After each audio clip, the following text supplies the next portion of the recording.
بسم اللہ الرحمن الرحیم۔ السلام علیکم۔ کہانی ہب آفیشیل میں خوش آمدید۔ آج پھر دوستوں میں آپ کے لیے ایک بہت ہی اچھی اور سچی کہانی لے کر آئی ہوں۔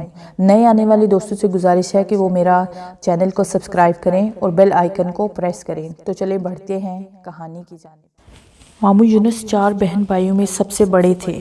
انہوں نے میٹرک تک تعلیم حاصل کر رکھی تھی۔ باقی بہن بھائی ان پڑھ تھے۔ گاؤں کے لوگ ماموں کو چودھری کہتے تھے۔ علاقے میں بھی ان کا کافی اثر و رسوخ تھا۔ ناظم سے ان کی دوستی تھی۔ نانا کی 40 ایکڑ راضی تھی جو نانا کی وفات کے بعد انہوں نے پٹواری اور تحصیلدار سے ساز باز کر کے اپنے نام کروائی۔ جب دوسرے بہن بھائیوں کو پتہ چلا تو وہ اپنے حصے کی زمین مانگنے لگے۔ ماموں نے زمین دینے سے انکار کر دیا اور کہا والد صاحب نے مرنے سے پہلے ہی زمین میرے نام کرا دی تھی۔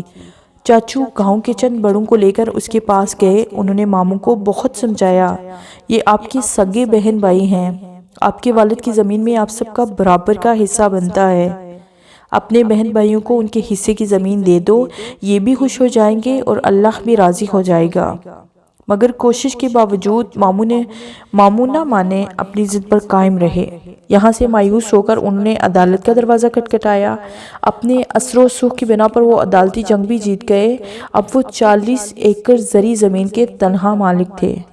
ماموں کا ایک ہی بیٹا تھا جو شہر میں تعلیم حاصل کر رہا تھا۔ ایک منشی رکھا تھا جو ہونے والی آمدنی کا حساب کرتا تھا۔ زمینوں سے اچھی خاصی آمدنی ہو رہی تھی۔ 40 ایکڑ زمین میں 2 ایکڑ زمین غیر آباد تھی، جہاں ایک پرانی قبر تھی۔ لوگوں کا خیال تھا اس قبر میں اللہ کا نیک بندہ دفن ہے یا کوئی غیر مری مخلوق رہتی ہے، جس وجہ سے چودھری یونس کی فصل دوسرے لوگوں سے زیادہ ہوتی ہے۔ زندگی صبر اور شکر کی آزمائش ہے۔ جو اس آزمائش میں کامیاب رہتے ہیں زندگی بس ان کی ہے۔ جو صبر اور شکر کی اہمیت کو نظر انداز کرتے ہیں وہ اس جہاں میں بھی اور آخرت میں بھی ناکام رہتے ہیں۔ لالچ عقل کو اپنا غلام بنا دیتی ہے۔ ماموں کو بھی زیادہ سے زیادہ لالچ رہتی تھی۔ اس نے کئی بار سوچا اس غیر آباد زمین کو بھی آباد کیا جائے تاکہ اسے کاشت کے قابل بنایا جا سکے، اس طرح آمدنی میں بھی اضافہ ہوگا۔ ایک دن اس نے اپنے منشی لیاقت کو اپنے ارادے سے آگاہ کیا۔ منشی نے کہا ٹھیک ہے چودھری صاحب، ہم صبح کام شروع کر دیں گے، 8-10 دن میں یہ زمین ہموار ہو جائے گی۔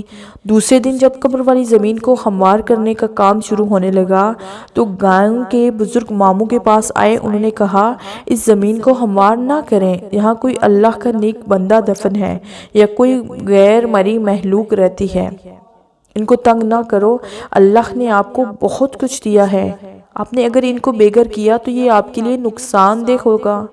انہوں نے بڑوں کا کہنا مان کر کام روک دیا۔ رات کو ایک نادیدہ قوت ماموں کے پاس آئی جسے دیکھ کر وہ ڈر گئے۔ آپ کون ہیں اور کیا چاہتے ہیں؟ میں کوئی بھی ہوں، آپ کو اس سے کیا غرض؟ آپ کو یہ بتانے آیا ہوں کہ آپ کی غیر آباد اور بنجر زمین ہمارا مسکن ہے۔ آپ نے جو اسے ہموار کرنے کا منصوبہ بنایا ہے اسے اپنے ذہن سے نکال دیں، اگر آپ نے ایسا نہ کیا تو آپ کا بہت نقصان ہوگا، آپ کی زمینوں کی آمدنی بھی ختم ہو سکتی ہے۔ یہ کہہ کر وہ کمرے سے نکلا اور فضا میں تحلیل ہو کر ماموں کی نگاہوں سے اوجھل ہو گیا۔ صبح ماموں نے منشی کو اپنے پاس بلوایا، رات والا واقعہ سنایا اور قبر والی زمین کو ہموار کرنے سے منع کر دیا۔ وقت گزرتا رہا۔ ایک دن ماموں کو فالج کا اٹیک ہوا، وہ بستر کے ہو کر رہ گئے۔ زمین کی دیکھ بھال اب ان کے بس کا کام نہیں تھا، لہٰذا ان کا بیٹا حارث تعلیم ادھوری چھوڑ کر واپس گاؤں آ گیا۔ اب وہ زمینوں کی نگرانی کرتا۔ اپنے باپ کی طرح حارث نے بھی غیر آباد زمین کو ہموار کر کے اسے قابل کاشت بنانے کا ارادہ کیا۔ اس سلسلے میں جب اس نے منشی سے بات کی تو اس نے کہا پہلے بڑے چودھری صاحب سے بات کر لیں، انہوں نے یہ زمین آباد کرنے سے منع کیا ہے۔ حارث نے اپنے والد صاحب سے بات کی۔ ماموں نے بتایا یہاں غیر مری مخلوق رہتی ہے اور اپنے ساتھ پیش آنے والا واقعہ بھی بیان کیا۔ یہ جن بھوت والی باتیں سب جھوٹی ہوتی ہیں، ان کا حقیقت سے کوئی تعلق نہیں ہوتا۔ ہم نے اپنی زمین آباد کرنی ہے، کسی کی زمین پر قبضہ تو نہیں کر رہے جو ہمارا نقصان ہوگا۔ اگر یہاں نادیدہ قوتیں یا جن بھوت وغیرہ رہتے ہیں تو وہ کہیں دوسری جگہ جا کر آباد ہو جائیں گے۔ حارث کی باتیں سن کر ماموں پریشان ہو گئے۔ انہوں نے اپنے بیٹے کو بہت سمجھایا مگر وہ نہ سمجھا۔ منشی نے بھی اس کا حوصلہ بڑھایا۔ پھر جیسے ہی ٹریکٹروں نے کام شروع کیا، مغرب کی طرف سے کالی گھٹا اٹھی۔ دیکھتے ہی دیکھتے اس نے پورے گاؤں کو اپنی لپیٹ میں لے لیا۔ ہر طرف گرد و غبار اور اندھیرا چھانے لگا۔ اس طوفان سے صرف مسجد محفوظ تھی۔ پھر قبر والی جگہ پر زوردار دھماکہ ہوا۔ کام کرنے والے ٹریکٹر قلعہ بازی کھاتے خشک پتوں کی طرح دور جا کر گرے۔ یہی حال ڈرائیوروں اور کام کرنے والے مزدوروں کا تھا۔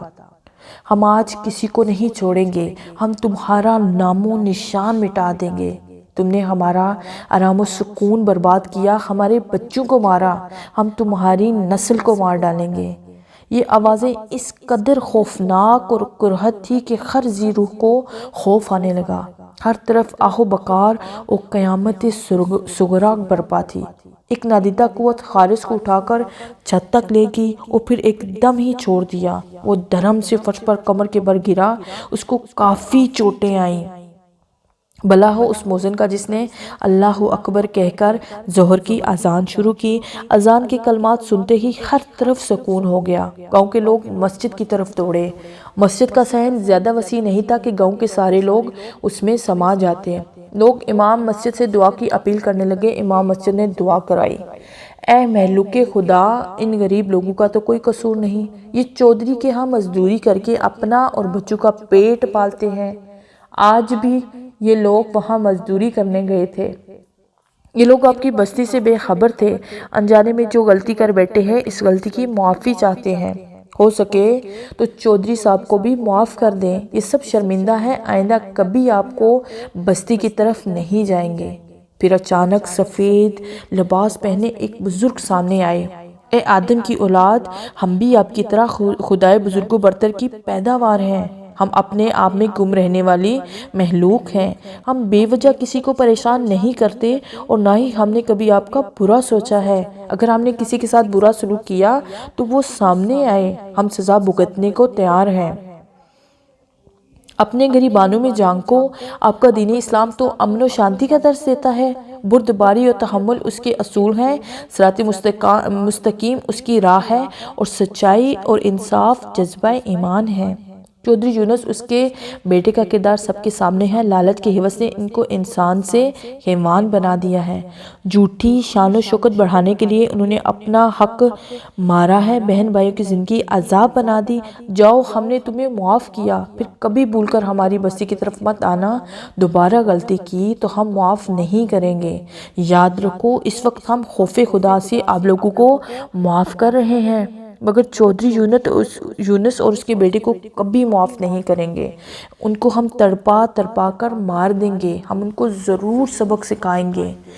انہوں نے اپنوں کے ارمانوں کا خون کیا، ہماری بستی کو گرایا، یہ معافی کے حقدار نہیں۔ ان کو معافی اسی صورت مل سکتی ہے اگر یہ اپنے بہن بھائیوں کو ان کے حصے کی زمین واپس کر دیں اور دوبارہ کبھی ہماری بستی کا رخ نہ کریں۔ سب لوگ گردنیں جھکائے ان بزرگ کی باتیں سن رہے تھے اور ان کی دہشت سے ہر کوئی کانپ رہا تھا۔ اب میں جا رہا ہوں۔ اگر چودھری صاحب نے ہماری بات نہ مانی تو ہم اس کو عبرت کا نشان بنا دیں گے۔ وہ بزرگ چند قدم پیچھے کی طرف پھر غائب ہو گئے۔ امام مسجد نے لوگوں کو مخاطب کیا، ہم سے غلطی ہو گئی ہے۔ اس غلطی کے ازالے کے لیے ہمیں دوبارہ اسی مخلوق کی منت سماجت اور قبر والی جگہ پر خیرات کرنا ہوگی۔ ہمیں ہر حال میں اس مخلوق کو راضی کرنا ہوگا۔ اگر ہم نے ایسا نہ کیا تو پورا گاؤں راکھ کا ڈھیر بن جائے گا۔ اسی وقت گاؤں کے ہر بندے نے اپنی حیثیت کے مطابق امام مسجد کو پیسے جمع کرائے اور شام کو قبر والی جگہ پر خیرات کی گئی۔ ماموں یونس نے اپنے بہن بھائیوں کو وہاں بلا کر ان کے حصے کی زمین دے دی۔ گاؤں کی رونق پھر سے بحال ہونے لگی، لیکن ماموں کی حالت پہلے سے زیادہ خراب ہو چکی تھی۔ ایسا محسوس ہو رہا تھا کہ ماموں کا آخری وقت قریب آ چکا ہے۔ گاؤں کے بڑے عیادت کے لیے آتے تو یہ مشورہ دیتے، چودھری صاحب اپنے بہن بھائیوں کو راضی کر لو، ان سے معافی مانگ لو۔ بڑوں کی بات مان کر ماموں نے بہن بھائیوں کو اپنے پاس بلوایا، اپنے کیے کی معافی مانگی۔ سب بہن بھائیوں نے اسے معاف کر دیا۔ ایک بار پھر جنات کی بستی میں خیرات بانٹی گئی۔ لوگ خیرات کے چاول کھا رہے تھے کہ ایک دم ایک لمحے کے لیے سب کچھ روشن ہو گیا۔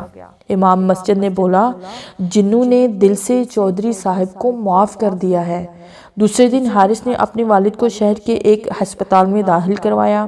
اب وہ آہستہ آہستہ تندرست ہونے لگے۔ 1 ماہ ہسپتال میں رہنے کے بعد وہ گھر آ گئے۔ ماموں اب مکمل طور پر صحت یاب ہو چکے ہیں۔